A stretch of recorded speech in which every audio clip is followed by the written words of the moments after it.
In 1976, in a quiet town in Germany, a story unfolded that would blur the lines between faith, medicine, and the unexplained. This is the true story of Anneliese Michel, a young woman whose life took a tragic and terrifying turn. Anneliese was a bright, deeply religious young woman with her whole life ahead of her. But at 16, her world began to crumble. It started with a severe convulsion. Doctors diagnosed her with temporal lobe epilepsy, but the medication they prescribed brought little relief.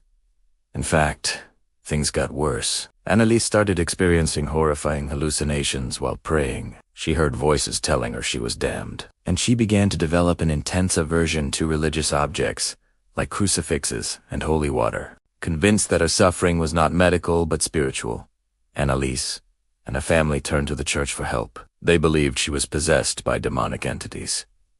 After initially refusing, the church eventually granted permission for an exorcism, a rite that hadn't been performed in Germany for decades. 2 priests were assigned to her case, and what followed was a grueling 10-month ordeal. Over 67 sessions of exorcism were performed. During these rites, Anneliese's voice would reportedly change, and she would speak as multiple entities, claiming to be infamous historical figures. She grew physically weaker, refusing to eat, believing that fasting would help expel the evil spirits. Her body withered away.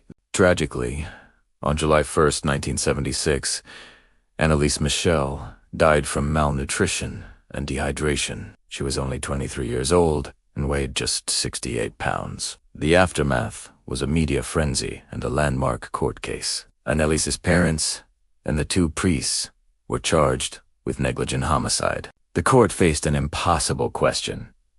Was this a case of religious fervor gone too far, or a failure of the medical system to treat a severely mentally ill patient? Ultimately, they were found guilty, but their sentences were suspended. The case of Anneliese Michel remains a haunting and controversial subject to this day, forcing us to question where the boundaries of faith and science truly lie. Thank you for watching. If you found this story as compelling as I did, please like this video and subscribe to the channel for more deep dives into fascinating true stories. See you next time.